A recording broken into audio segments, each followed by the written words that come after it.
com a paz do Senhor. Nós estamos dando início a mais uma aula da Escola Teológica de Obreiros para a obra missionária do Rei Jesus. E nós estamos estudando a disciplina de Introdução à Bíblia. E nós estamos nos detendo mais na apostila, pois nós demos muitas aulas no quadro. Então a gente está se detendo mais agora na apostila. Hoje temos alguns assuntos extras no quadro, mas eu vou me deter um pouco mais nesse tema central da Bíblia, que é muito importante a gente pegar esse ponto aqui para uma introdução bíblica de uma pregação, para você conhecer, de certa forma, o símbolo de cada livro da Bíblia, é muito importante você saber. Então a gente vai estudar esse ponto aqui para ficar frisado no nosso espírito, os símbolos, né? Aonde Jesus está escondido nos livros bíblicos.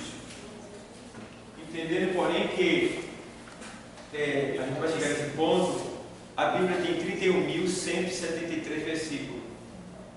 Nesses 31.173 versículos, em todos eles, Jesus se faz presente, está presente. De Gênesis a Apocalipse. Bom, então, a gente vê aqui que a apostila diz assim: tema central da Bíblia. Quem é o tema central da Bíblia? Jesus é o tema central da Bíblia. Ele mesmo declara isso, né? Em Lucas, o Evangelho 24 e 44. Aí ele escreveu lá dizendo: olha, porque convinha que se cumprisse o que está escrito acerca de mim. Aí ele diz: na lei, que é o quê? O livro da lei são qual? O livro da lei são qual? Não. Pentateuco é o nome, lei é outro, Torá é outro, mas todos são a mesma coisa. Mas o livro da lei são quais? Gênesis, Êxodo, Levítico, Número e Deuteronômio. Bom. E o livro da Torá? O primeiro livro da Torá? Gênesis, Êxodo, Levítico, Número e Deuteronômio. E o Pentateuco? Gênesis, Êxodo, Levítico, Números e Deuteronômio. Pronto, você nunca mais vou esquecer. Então, o que é que acontece? Aqui a gente vê que ele diz: estava, ou seja, convinha que se cumprisse, 24 livros, o que estava escrito acerca de mim, né? Na lei, que são os 5 primeiros livros da Bíblia, né? Aí ele diz: nos Salmos, que são os livros de sabedoria, e nos profetas. Jesus estava vivendo ali o Novo Testamento.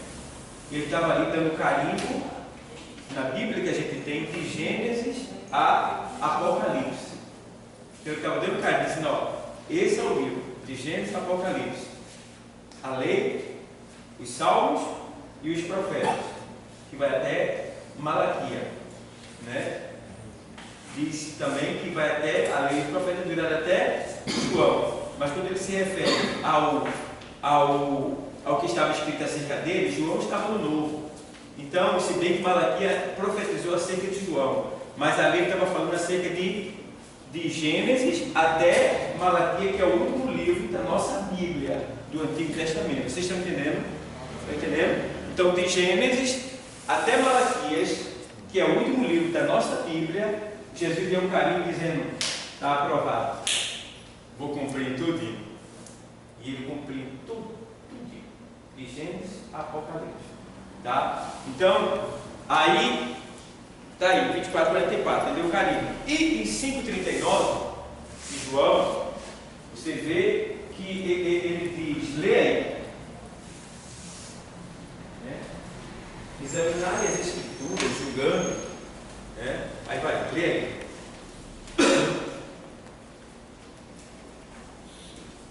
Quem lê? Eu quero também dizer uma coisa sobre esse versículo para vocês, que existe um erro literal, não no versículo, mas nas pessoas da forma que elas leem. Examinai as Escrituras, porque vos cuidar nelas a vida eterna, e são elas que de mim testificam. Certo? Veja bem, examinai as Escrituras, né? Ele deixa bem claro: examinai as Escrituras, porque julgais ter nela A vida eterna, é isso mesmo? Cuidar de dela. Cuidar. Isso. E são elas que testificam de mim. Jesus está falando isso daí para os escribas e fariseus. Ele está falando, dizendo que eles examinam as Escrituras. E ele não percebe que examinando as Escrituras é elas que falam dele, Jesus. Então, vocês examinam as Escrituras, porque vocês acreditam que ela tem a vida eterna. Mas são elas que testificam de mim, que falam de mim. Mas algumas pessoas interpretam assim: examinar as Escrituras, como se Jesus estivesse mandando ler as Escrituras, examinar as Escrituras. Não, ele estava fazendo ali, no momento ele estava falando ali sobre uma afirmação de que já aconteceu. Ele está dizendo: vós examinais as Escrituras. Ele não estava mandando ele examinar, ele estava dizendo que eles examinavam, eles conheciam as Escrituras, e são elas que testificam dele. Era isso que ele estava dizendo. E às vezes eu vejo algumas pessoas dizendo que esse texto aí, Jesus está dizendo assim, que é para você examinar a Escritura. Mas não é esse o entendimento. O entendimento é que ele estava dizendo que eles examinavam. Mas não é fariseu, né? Fariseus e escribas, né? Isso. Mas eles não entendiam. Estavam diante da própria palavra ali, mas não entendiam. É isso que ele estava dizendo. Então Jesus estava o quê? Estava de certa forma, corrigindo eles, ou chamando a atenção deles, dizendo: rapaz, vocês estão aí, a Bíblia está aqui na tua mão, rapaz, tu está aí, ela está falando de mim, do que eu faço, e tu ainda não acredita nisso. Vocês examinam, vê, e ainda não vê que sou eu. Então é isso que eles estão querendo dizer. Vocês estão entendendo? Entendendo? Porque algumas pessoas interpretam de maneira errada, como se Jesus estivesse mandando eles examinar as Escrituras. Não, Jesus estava dizendo que eles examinavam as Escrituras, e mesmo assim não estava ainda com os olhos abertos para entender que Jesus era o tal, era a palavra de Deus. Amém? Amém. Então, tirei essa dúvida aí para que quando vocês estiverem pregando, porque assim, o que acontece? Vocês estão se formando, nós estamos nos formando. Então, é costume nosso, às vezes, dizer o que a gente ouviu, sem examinar. Então é bom que no que diz respeito à palavra de Deus, no que diz respeito à ministração da palavra, é bom que você não se apegue muito ao que os outros falaram, mas ao que você confirmou na palavra. Certo? Você tem que ler. Eu já vi gente chegar aqui e dizer: irmão, vai estar aqui naquela euforia e tal, irmão, tenha fé, a Bíblia diz, pedir, dá-se-vos-á. Não está escrito isso na Bíblia? Não tem. O hino é que canta assim: pedi, dá-se-vos-á. É o hino. Mas a palavra não. A palavra diz: pedi e dá-se-vos-á.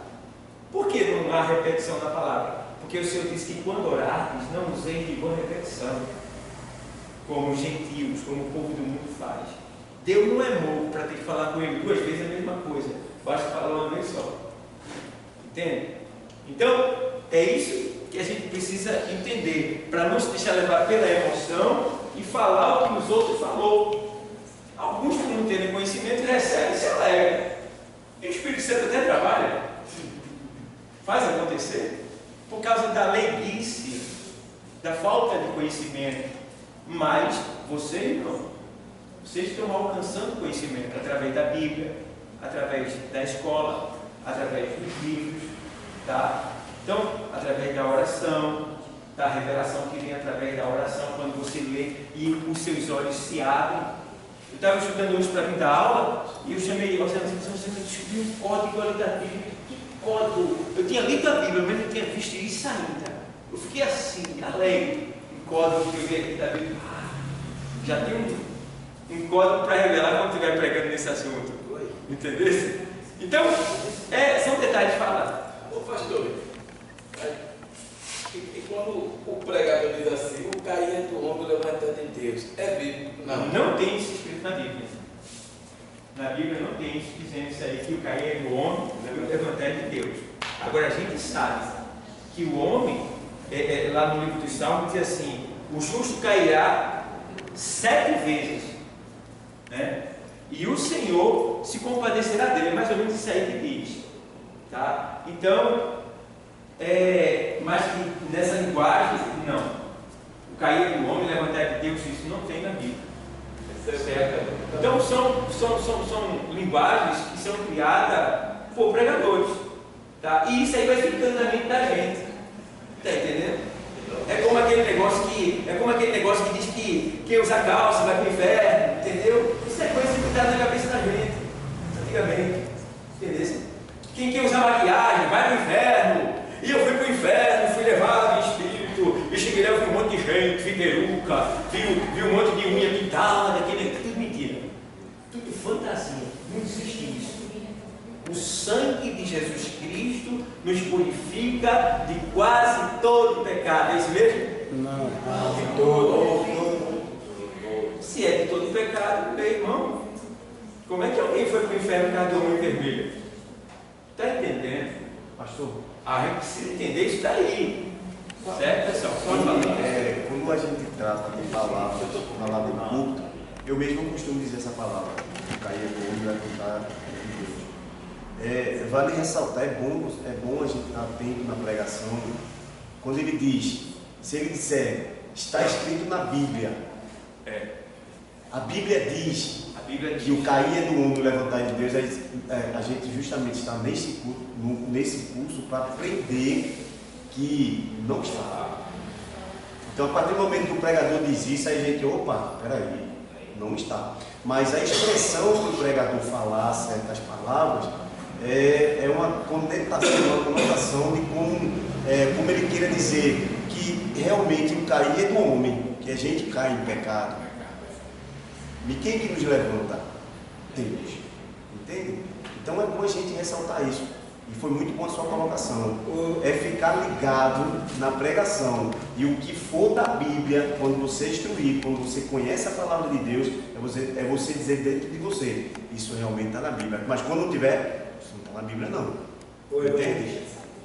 tem também que a turma gosta assim, só cai uma folha se Deus permitir. Se for permissão de Deus. Mentira, porque a Bíblia não tem isso não. Mas aí Só cai uma folha da árvore porque Deus permitiu. É isso não, meu querido. Mas aí é aquilo que eu estou querendo passar para vocês. Se o pregador falar, está escrito na Bíblia assim, só não cai uma folha se não for permissão de Deus. Entendeu? Nós como santos e homens de Deus e conhecedor da palavra de Deus, nós temos que discernir o que é de Deus e o que não é de Deus. Então, se não for de Deus, se não for da palavra, você tem que estar blindado para isso.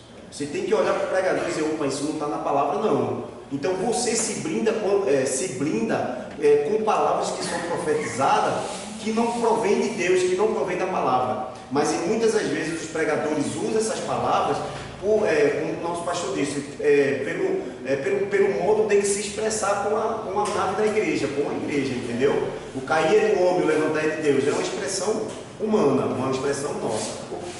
Essa dia aí, a expressão da palavra ajuda tanto na pregação.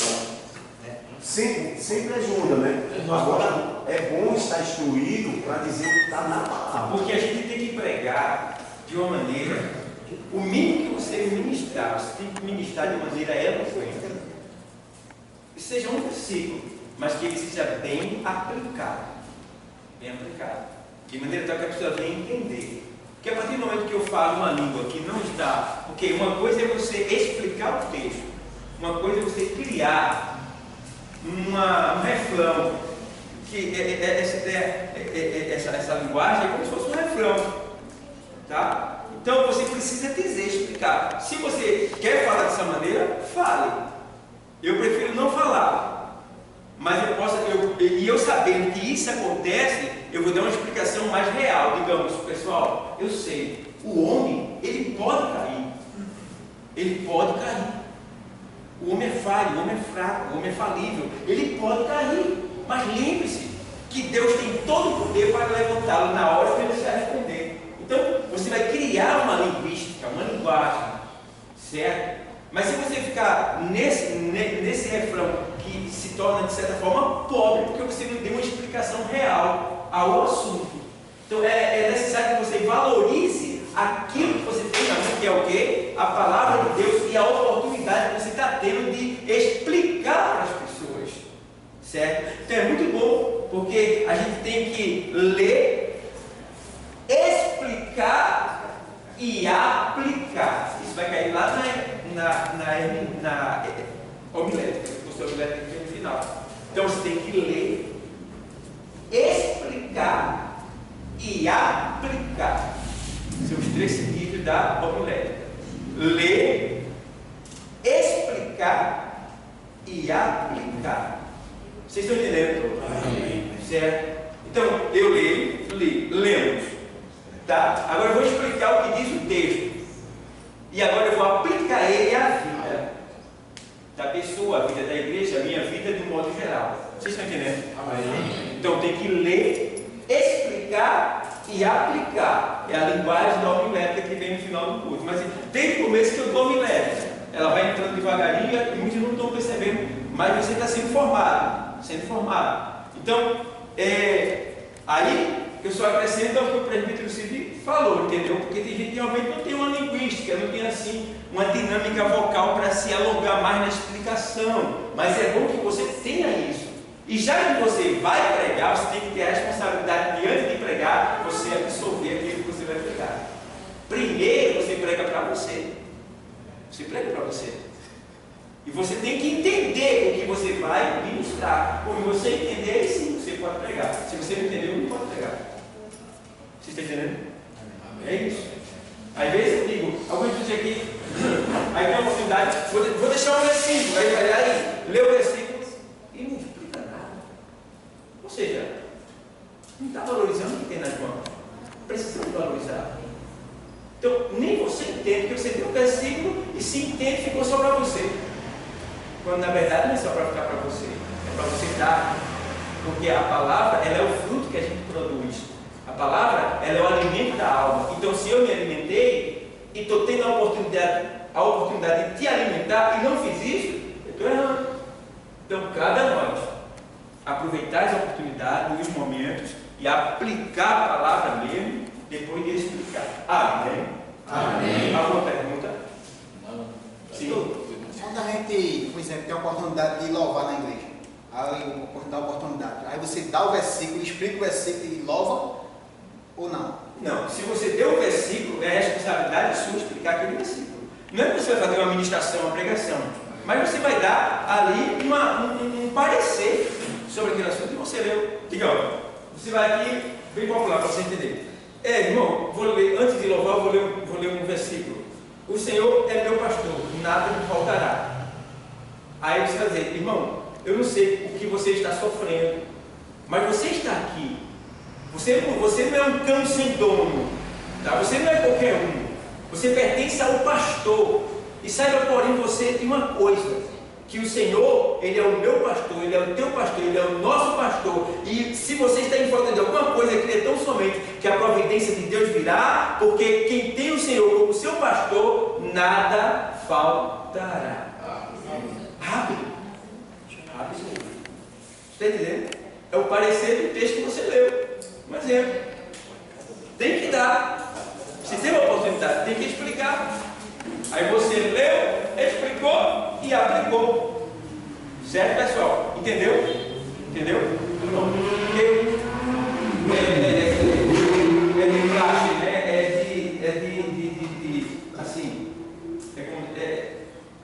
Isso tem que acontecer. Você vai louvar, claro, você vai abrir um texto da Bíblia e vai ler. Né? Aí já que você teve a oportunidade de ler, você explica ele. Vocês entenderam? Estão entendendo?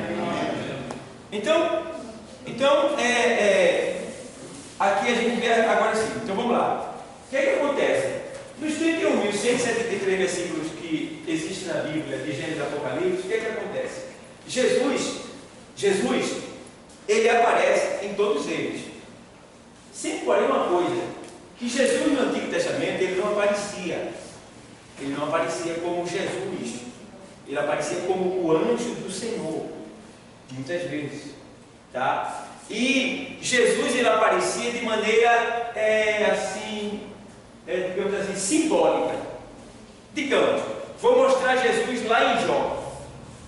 Você vai até estranhar, mas Jesus estava onde? Lá em Jó, em várias partes do livro de Jó. Mas tem uma parte que Jesus aparece ali como misericórdia. É a parte que ele pega o caco de telha para se coçar, porque até as unhas já tinha caído. Ele não tinha nem como se coçar mais. E ele pega o caco de telha para se consolar. Aquele caco de telha simboliza Jesus, porque era o que estava consolando ele naquele momento. Jesus não é o consolo? Está entendendo? Então, tem muita linguagem que vai ver aqui agora, tá? Então, ele aparece escondido.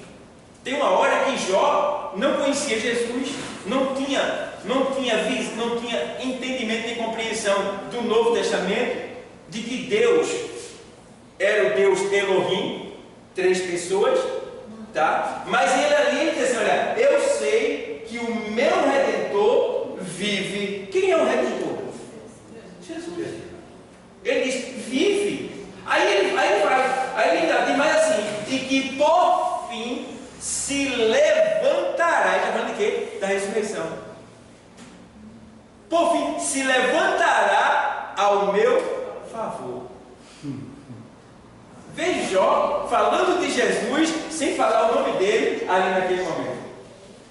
Então, Jesus está escondido no Antigo Testamento todinho.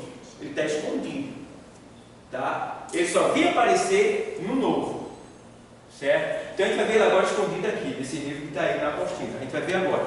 Vamos lá. Primeiro livro, qual é o livro? Bereshit, que é Gênesis. Em Gênesis, Jesus, ele é o quê? Descendente de mulher. O descendente da mulher. Veja bem. Eu pergunto a você, onde é que Jesus apareceu no Jardim do Éden quando Adão e Eva pecaram? Aonde é que Jesus aparece ali? No Jardim do Éden, quando eles caem no pecado. Ele está lá escondido. Está lá escondido. Ela respondeu, mas só que ele aparece na hora que chega o Senhor e encontra eles nus. E aí ele pega o cordeiro, mata para cobrir a vergonha dele. Quem é esse cordeiro? Jesus. É ele. Está entendendo? Quem é esse cordeiro? Jesus. Já não é. Já servindo de sacrifício para cobrir a vergonha de Adão e Eva.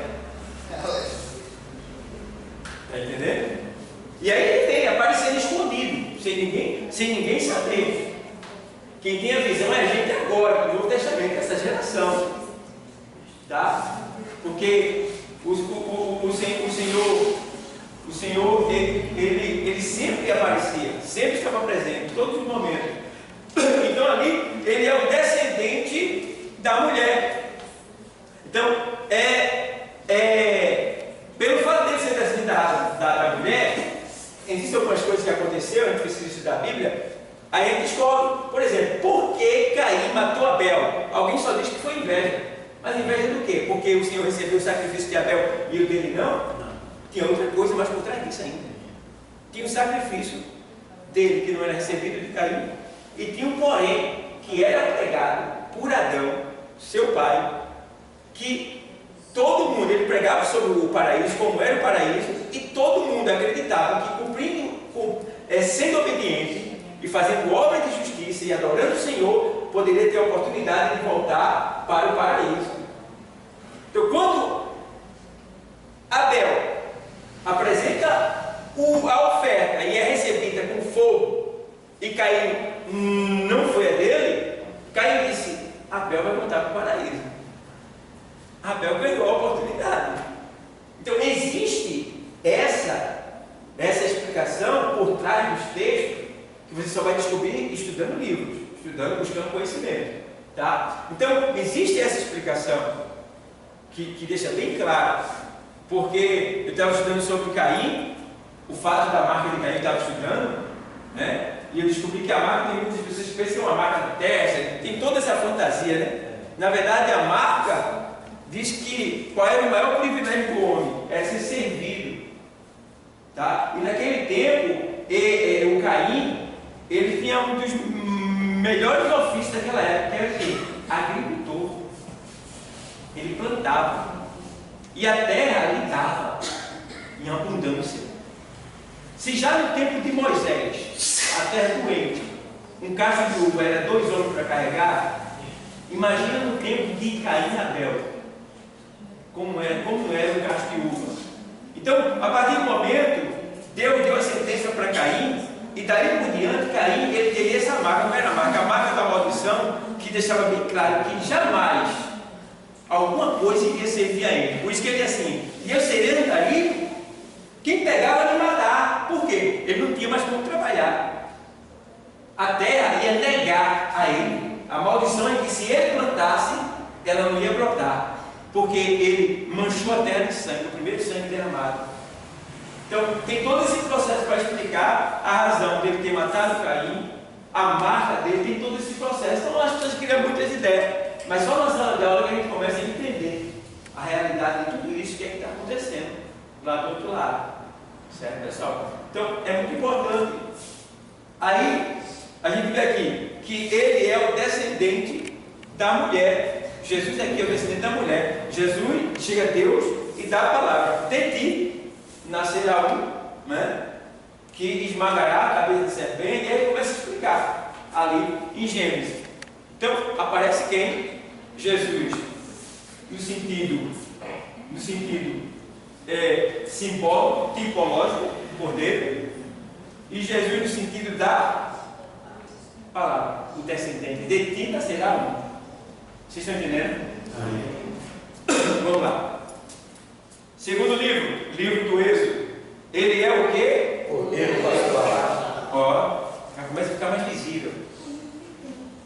Porque esse cordeiro só foi morto lá no Éden. De lá por diante não se falava mais cordeiro como sendo aquele que seria para cobrir as vergonhas e tal. Esqueci, foi o tempo sem lei.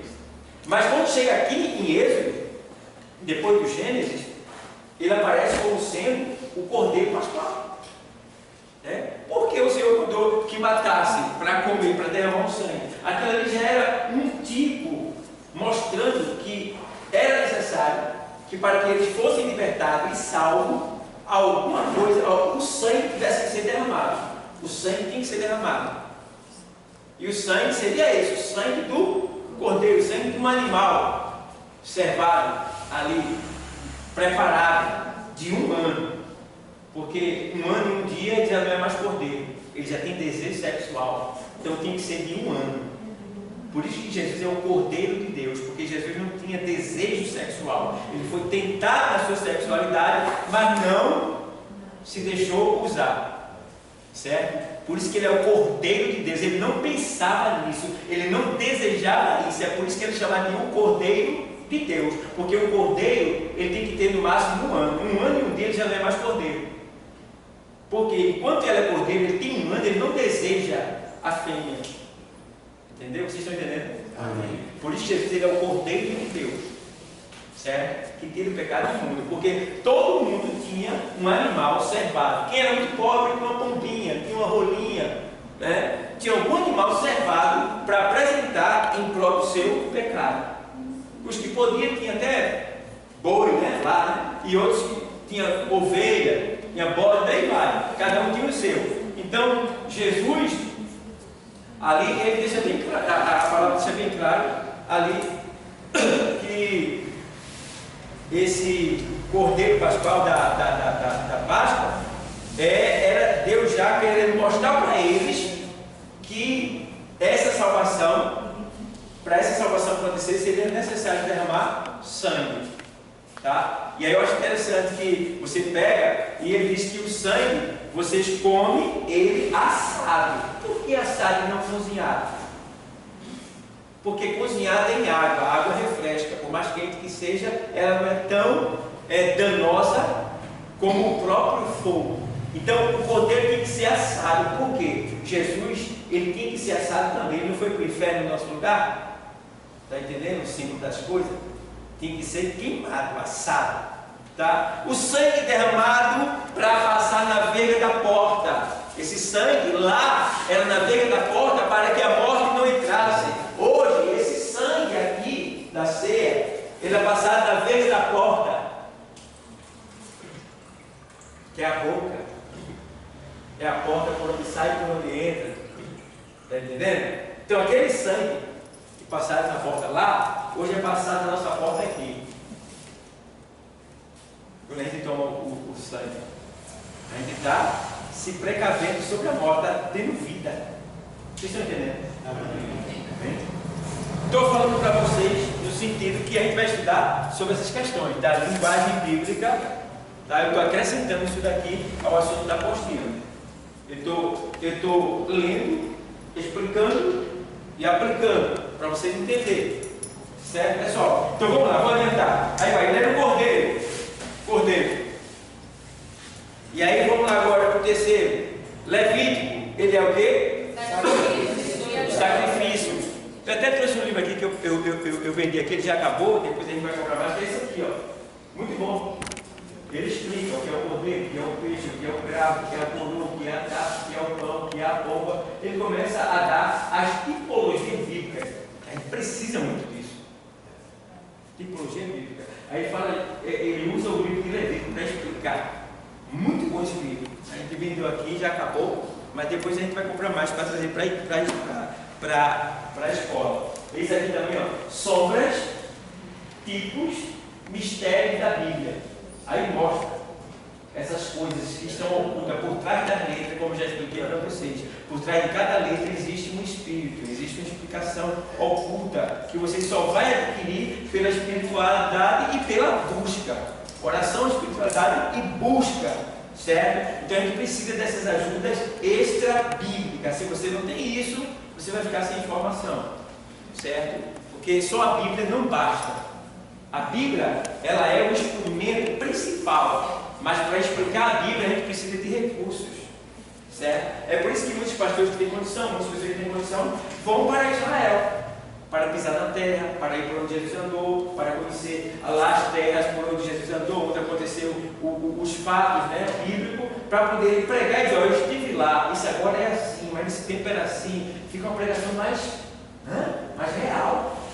Eu estive lá e eu vi, agora isso aqui é assim, isso aqui é assim, entendeu? Então tem até um museu em Istambul, se não me falha a memória, que supõe ter a imagem, ou seja, a estátua da mulher de Ló lá nesse museu guardado. Eles dizem, a gente sabe se é verdade, mas está lá, eles têm uma semelhança disso.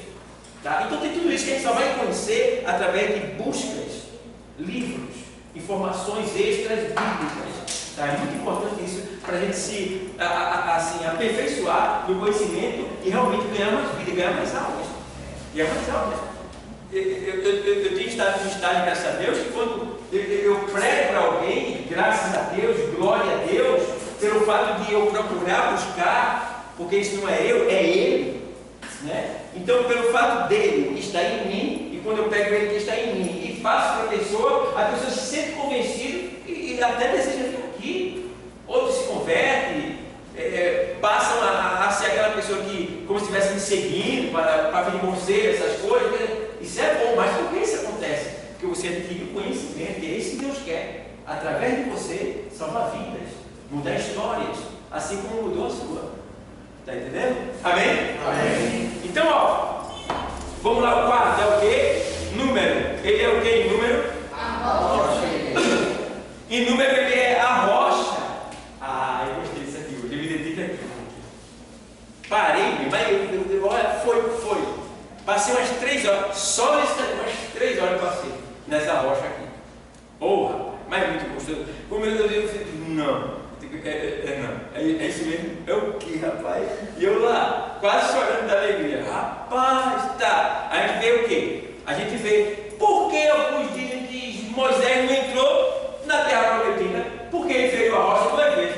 Não, porque antes dele ir buscar o povo, Deus não disse que ele ia entrar. Deus chamou Moisés para tirar o povo do Egito, não para entrar na terra prometida, para conduzir o povo até a terra. Mas não disse que ele ia entrar. Tem gente na Bíblia que ele ia entrar. Porque alguém Deus não sabia, porque ele começa. Não. Não tem dizendo que Deus disse que ele ia entrar. O propósito de Deus era que Moisés tirasse o povo do Egito. Certo? Para ficar no Egito ali, para dali serem conduzidos até. Agora ele não disse quem ia conduzir, não. Certo? Olha os pontos que a gente precisa analisar. E aí ele faz aqui, o que é que eu vejo aqui? Aí ele faz aqui, lá em Números 20 e 11. Você vê lá. Vamos ler. Muito bom. Livro de Números 20 e 11. O texto diz assim, vou ler para você. Olha o que diz. Então Moisés levantou a sua mão e feriu a rocha quantas vezes? 2. Com a sua vara, e saíram muitas águas, e bebeu a congregação e os seus animais. O que é que eu vejo aqui? Eu vejo aqui o seguinte, é que lá em Êxodo 17:6, Êxodo 17:6, veja lá, Êxodo 17:6. Vamos entender isso aqui. Eis que eu estarei ali diante de ti, sobre o que? A rocha que não está, não foi? Vamos lá. Êxodo 17:6. Todos acharam? Aí diz, eis que eu estarei ali diante de ti, sobre o que? Isso é Deus falando com Moisés, tá? Estarei ali diante de ti sobre a rocha, em Horebe, e tu ferirás o que? A rocha. E dela sairão o que? E o povo beberá, e Moisés assim o fez, diante dos olhos dos anciãos e de Israel. Aí o que acontece aqui? Moisés estava no deserto, tinha uma rocha lá. Então, Deus mandou ele ferir a rocha. Aqui está dizendo, tu ferirás a rocha. Tá? Então, no caso ali, a rocha, ela é Cristo, simboliza Cristo. Cristo no deserto, com o povo já, que era a rocha. Ele vai e fere a rocha. Ferir quer dizer cortar a rocha. Ele cortou a rocha, feriu a rocha foi cortada para que mandasse água. E a água mandou para todo mundo. Aquela rocha depois ela foi pega e foi levada, ela não ficou lá. Para onde o povo ia, levava a rocha consigo. E aí Moisés ia e falava com a rocha. Deus não mandou ele bater mais na rocha. Entende isso? Deus mandou ele falar com a rocha agora. Tá? Então Moisés tinha que falar com a rocha. Mas por ele não ter vigiado, ele bateu na rocha e não só uma vez, bateu duas. Né? Então, aí o que acontece? Vamos ver aqui. Aí ele vê aqui, então Moisés levantou, cadê meu Deus aqui, a referência aqui, aí 17:6, né? Aí veja aqui no 17:6 de Êxodo ainda, que eu fiz sair lá, onde ele diz assim, vou pegar aqui, 17:6, do livro de Êxodo, onde ele diz assim, eu vou ler para vocês aqui, então disse o Senhor, então disse o Senhor a Moisés, passa diante do povo e toma contigo alguns dos anciãos de Israel, e toma na tua mão a tua vara, com que feriste o rio, e vai. Eis que eu estarei ali, diante de ti, sobre a rocha, em Horebe, e tu ferirás a rocha, e dela sairão águas, e o povo beberá. E Moisés assim o fez diante do povo, tal e tal. Aí segue. E chamou o nome daquele lugar Massá e Meribá, por causa da contenda do povo que reclamou, né, estava murmurando contra Deus, e Deus falou, e Deus foi lá e mandou Moisés ferir a rocha para que descesse água. Tá? Aí o que acontece? Aí lá em Números 20 aqui, eu vou ler em cima o texto. Perdão. 20 verso 7. E o Senhor falou a Moisés, dizendo, toma a vara, veja, aqui já é o momento que Moisés pega, mas veja que Moisés, ele perdeu porque não foi ele perdeu a oportunidade, porque ele não foi obediente, de certa forma, a Deus, a palavra de Deus, porque aqui Deus diz assim, ó, e o Senhor falou a Moisés, dizendo, toma a vara e ajunta a congregação, tu e Arão, teu irmão, e falai a quem? A rocha. E falai a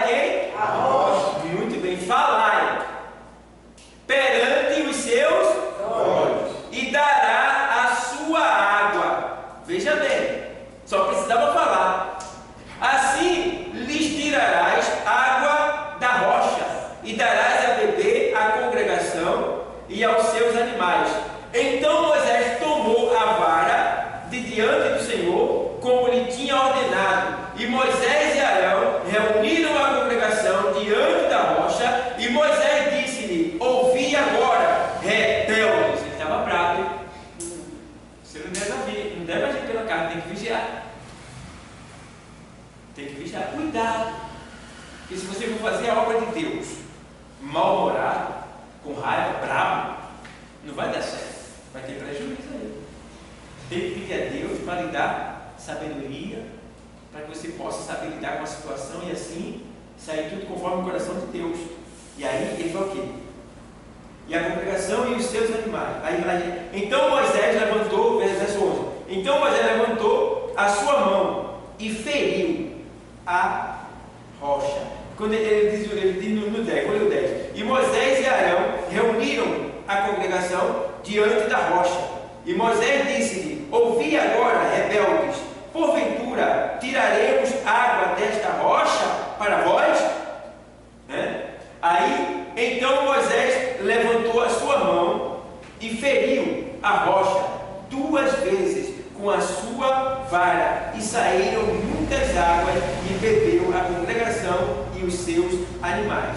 E o Senhor disse a Moisés e a Arão: porquanto não me crestes a mim, para me santificar diante dos filhos de Israel, por isso não metereis esta congregação na terra que lhe tenho dado. É agora que vai vir aquela questão de que Deus não vai deixar eles entrarem para tomar posse da terra, porque eles murmuraram, foram mal. Deus queria matar eles, de certa forma. Moisés até aconselhou para que não fizesse isso, porque diria os egípcios que tirassem de lá e, como não dá conta, matassem eles aqui. Seria ruim. Aí Deus entendeu e agora Deus fica furioso. Então, por causa dessa questão, não vou permitir. Então, não entrou só Moisés, não foi só Moisés que não entrou, mas aquela turma todinha, nenhum entrou, morreu tudo no deserto.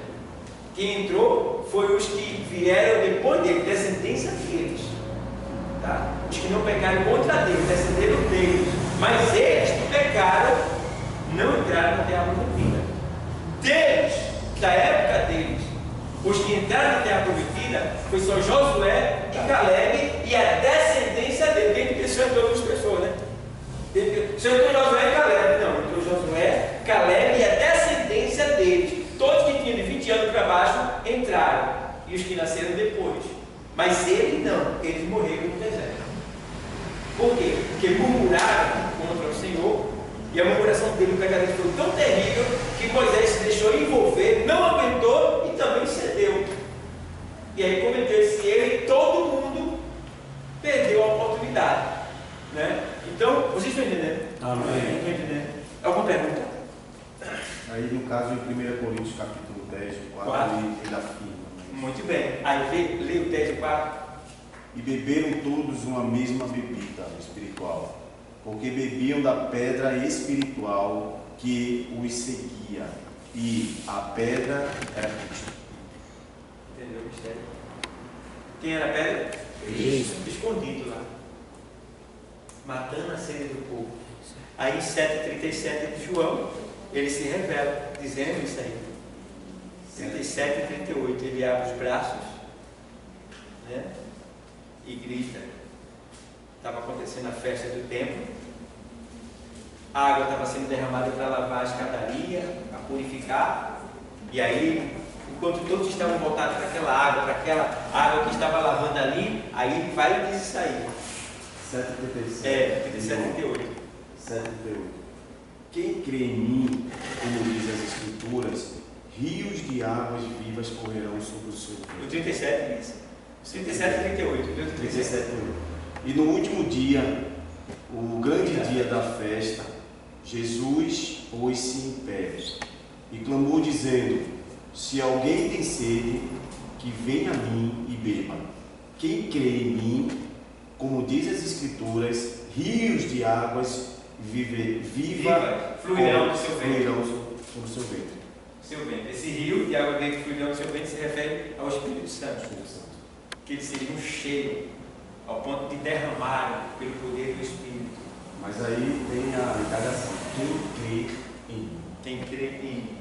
Certo, pessoal? Então, vocês veem aí a explicação do Santo bem claro, que enquanto todos estavam preocupados, aquele momento que chamava a atenção de todo mundo era o momento do derramamento da água lá no templo, o vaso de ouro, lá, todo mundo empolgado naquela água dali. Ele daqui, ele faz: quem tem sede, né? Venha a mim. Porque a água viva não era aquela que estava lá. A água viva era ele. Aí ele disse: venha e tome de graça da água da vida. Quer dizer, quando ele fala com a samaritana, a água que eu te dou nunca mais terás sede. Né? A água é a palavra. Entendeu? Agora esse rio é o Espírito. A água, a palavra. O rio, o Espírito. Porque o Espírito se utiliza da palavra. Certo? O Espírito se utiliza da palavra. Quem é que convence o homem do seu pecado, da justiça e do juízo? Com o quê? A palavra. E lá em Efésios 6 e 17 ao 18 diz que a palavra é a espada do Espírito.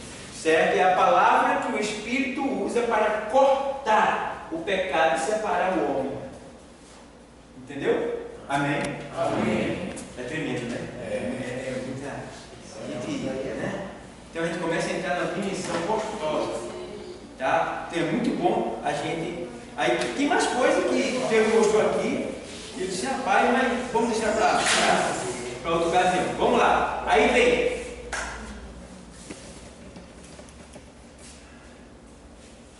Vou explicar aqui de maneira rápida. Eu vou parar aqui. Eu parei em números, né? Eu expliquei números para chamar a gente entender o nome. Vou dar uma explicação aqui para vocês. O que é que acontece? Dá um zoom aqui nesse quadro, meu querido Eric. O que é que acontece? A gente está estudando sobre a palavra, introdução à Bíblia, a palavra de Deus. Então, nós estamos aqui, por exemplo, eu estava estudando em casa e vi que vocês precisavam dessa explicação. Então, quais são os tipos de linguagem que existem na Bíblia? São, ao todos, as linguagens usadas para interpretar a Bíblia, ao todo são 26 tipos de linguagem. Não é idioma, é linguagem. Tipos de linguagem. Vou explicar para vocês. 26. Dessas 26, eu peguei 4, que são as mais usadas para interpretar, para pregar, para explicar a Bíblia. Certo? Então o que acontece? Aqui eu peguei, aí vem aqui, eu peguei aqui. Aí vem, são 26 tipos de linguagem. Então nós abordaremos as 3 mais usadas.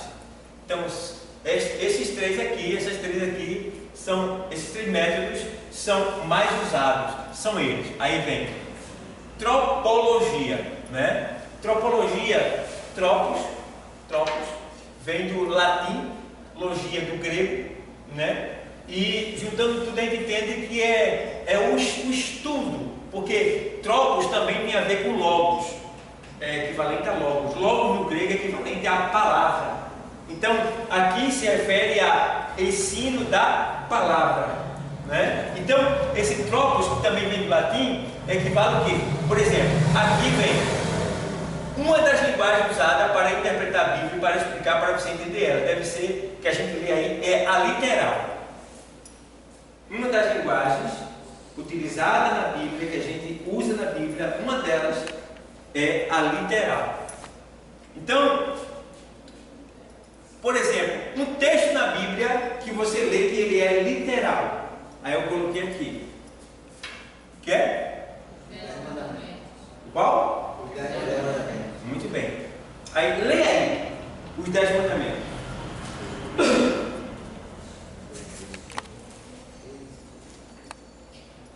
Aí veja bem, porque essa é a linguagem usada, a linguagem literal. É uma das linguagens usadas pela Bíblia, ou para explicar a Bíblia, para entender a Bíblia. Então, a Bíblia contém essa linguagem chamada literal. Êxodo 20. Quem achou pode ler. 20 é o todo, né? Veja bem os pontos. Então, falou Deus estas palavras, dizendo: Eu sou o Senhor teu Deus, que te tirei da terra do Egito. Ponto. Ele tirou da terra do Egito? Tirou, não foi? Então esse ponto é da casa da escravidão. Não terás outros deuses diante de mim. Veja bem, isso aí é literal. Você não pode ter outros deuses. Vai. Não farás para ti imagem de esculturas. Você não pode fazer imagem de escultura. É literal isso. Não tem explicação. Você não precisa mais explicar isso aí. Já está explicado já. É a linguagem literal. Vai. Nem alguma semelhança do que há em cima dos céus, nem debaixo da terra, nem nas águas debaixo da terra. Não te encurvarás a elas, nem as servirás, porque eu, o Senhor teu Deus, sou Deus zeloso, que visito a maldade dos pais, dos filhos até a terceira e a quarta geração, daquele que me aborreceu. Pronto. Até aí. Então isso aí é um texto literal. Não precisa nem ser explicado, já está explicado já. Você entende quando fala aí. Certo? Linguagem literal. Vocês entenderam? Sim. Certo? Um tipo de linguagem usada na Bíblia, que a gente usa, literal. Tem textos que é literal, tem texto que é alegórico, tem texto que é metafórico, tem texto que é simbólico, tem texto que é tipológico. Vou explicar para vocês. É isso que forma uma pregação. É isso que faz você entender e ao mesmo tempo também saber explicar para outras pessoas. Então vamos lá. A gente aprendeu que o literal é isso aí. Os 10 mandamentos. Os 10 mandamentos é um exemplo, não é só ele. Um exemplo de um texto que é literal. Da maneira que ele é lido, é da maneira que é para ser vivido. Certo? Então vamos lá. É alegórico. Alegórico. Um texto alegórico. É a linguagem alegórica. Onde é que a gente vê esse texto? Esse texto a gente pode encontrar um exemplo em várias partes da Bíblia, mas a gente pode encontrar isso no livro do Apocalipse, no capítulo 13. Leia o capítulo 13, porque as pessoas dizem, eu não entendo Apocalipse. E dizem, vai surgir um monstro. E aquela tem que achar que ali é um monstro mesmo, né? Que vai sair com 10 cabeças, com 7 cabeças, 10 chifres, e aquela coisa toda assim. E a pessoa vai ler pela carne, no homem natural, não vai entender as coisas do Espírito. Então a gente vê aí, por exemplo, lê. E eu pus-me sobre a areia do mar e vi subir do mar uma besta que tinha 7 cabeças e 10 chifres. E sobre os chifres 10 diamantes e sobre as cabeças um nome de blasfêmia. Ponto. Aí, vai. Lê do começo aí. Só para vocês terem uma ideia. Do começo. O primeiro. E pus-me sobre a areia do mar e vi subir no mar. Ponto. Só um minutinho. Areia e pus-me sobre a areia do mar. Literalmente, João estava em um mar, na areia do mar. Mas espiritualmente o mar é o mundo. O mar é o quê? O mundo. Toda vez que você ouvir a palavra mar na Bíblia, é o mundo. Símbolo do mundo. Tá? Então vamos lá. Me pus sobre a areia do mar e... Uma besta que tinha 7 cabeças e 10 chifres. Uma besta. Besta é um monstro. Que tinha 7 cabeças. Imagina um monstro com 7 cabeças. Cabeça simboliza plenitude de conhecimento. Plenitude de conhecimento. Cabeça. Entendimento. Tá? Tinha 7 cabeças. Ou seja, plenitude completa. Porque quantos dias tem a semana? 7. Entendeu? 7 dias. Tá? E tem mais aí. E outra coisa. 7 dias e uma semana de ano. Uma semana de ano é 7 anos. Eu falei isso. Para vocês aqui nas aulas passadas. Uma semana de ano é 7 anos, tá? Vamos lá. Aí 7 chifres e sobre os chifres. E ela tinha 10 cabeças, né? Não, 7 cabeças e quantos chifres? E 10 chifres. diamantes. Não, o chifre, tem chifre também, tem chifre. E 10 chifres. Pronto, 10 chifres. Então esse chifre, toda vez que você ouve na Bíblia, chifre simboliza poder. Então, esse 10 chifres que essa besta tinha, era 10 poder, 10 nações. Entendeu? 10 poder, 10 nações. Que vai agir em 7 anos da grande tribulação. Vê bem. E tinha o quê? E sobre a cabeça, ou melhor, e sobre os chifres, 10 diamantes. Diademas. Isso. Certo? Que simboliza a maioria, ou seja, assim, digamos assim, que eles são reis. Que eles são reis. Porque esse diadema aí no grego quer dizer coroa. No grego quer dizer coroa, diadema, mas na tradução original é coroa. Então, eles estavam também com coroa em cada cabeça. Veja bem. Então, o que quer dizer isso tudo aí? Quer dizer que isso aí vai ser um momento em que reis se levantarão e se agregarão, né, para governar a terra. Quando fala de besta, está falando de monstro. E quando se fala de monstro, está se referindo ao coração do homem. O homem carnal, ele é um monstro. Certo, pessoal? Vocês estão entendendo? Então, isso são figuras, são tipos, símbolos, coisas que estão escondidas na palavra, para você poder entender ela e poder explicar. Então, aí, pastor, então no caso, na última frase, ela vai dizer, já que esses simbolizam os governos que se levantarão, então no caso ele vai, sobre a cabeça está escrito o nome blasfêmia. E o que significa isso? No caso essa blasfêmia é que ele se considerará Deus. Sim. Entendeu? Porque nesse tempo aí não vai se poder adorar Deus.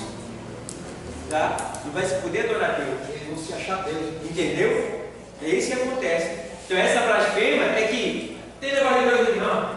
Isso é para adorar eu. Isso é blasfêmia. Blasfêmia contra Deus. Entendeu? E blasfêmia contra Deus, porque a palavra blasfêmia quer dizer resistência. Então, blasfemar é resistir à palavra de Deus. Então, eles terão nome de blasfêmia, ou seja, terão nome de pessoas que não aceitarão as coisas de Deus. Não estão a favor de Deus, e sim contra Deus. Vocês estão entendendo? Amém. Certo? Entendeu? Entendeu?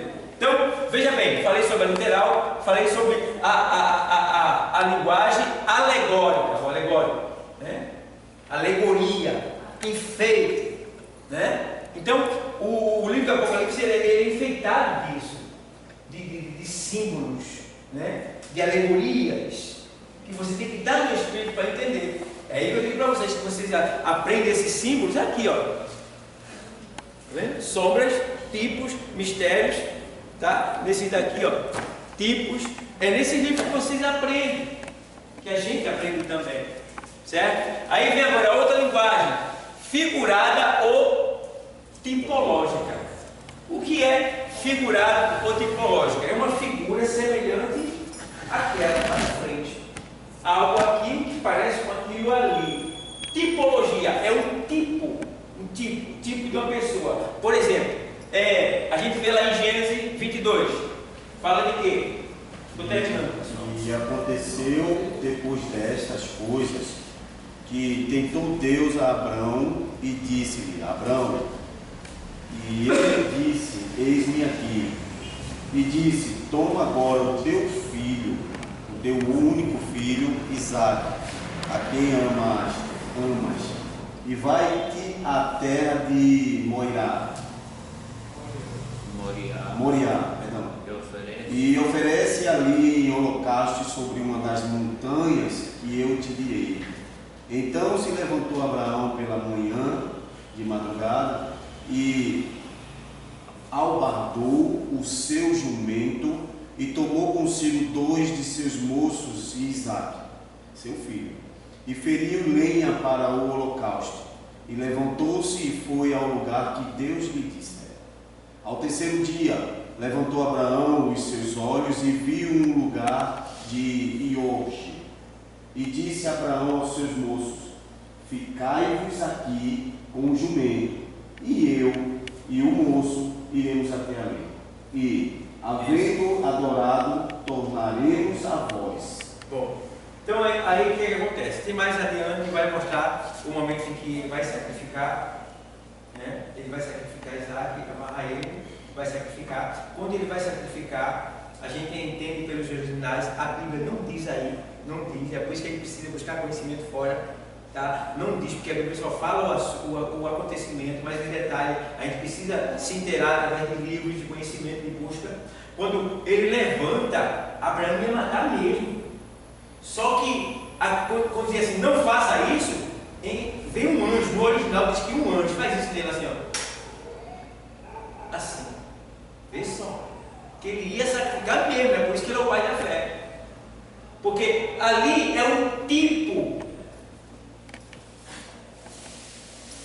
figurado ou tipo, ou seja, seja, Isaac é uma figura ou um tipo de Cristo no Antigo Testamento. Ou seja, o que aconteceu ali naquele momento, Abraão levando seu filho para sacrificar, aconteceu no Novo Testamento. Deus levando seu filho para sacrificar no Monte Gólgota. Estão entendendo? Amém. Certo? Então, ali é uma tipologia. O que é tipologia? É algo que parece com Cristo no Antigo Testamento. Então, ali é uma tipologia, porque tipologia se refere a algo humano. Então, ali é uma tipologia de Cristo no Antigo Testamento. Era Abraão, né, que simboliza o pai da fé. Quem é o pai da fé? É Deus, que gera fé em nós. Tá? Então, ali era o próprio Abraão, simbolizando Deus. Isaac simbolizando Jesus. Está entendendo? Ali. Matando ali pelos nossos pecados. Aí Deus não deixa matar, porque não era Isaac que tinha que ser sacrificado por nós. Era quem? Jesus. Eita, estou entendendo. Entendeu? Aí tem um ponto parecido com esse, que na verdade não é tipologia, é metafórico, metáfora. O que é metáfora? Metáfora é quando eu digo assim, Maria parece uma cobra. Mas uma metáfora é quando eu digo Maria é uma cobra. Então, lá em João 13,14, o texto diz assim: assim como Moisés levantou a serpente no deserto, importa que o Filho do Homem seja levantado. Veja o que Jesus diz.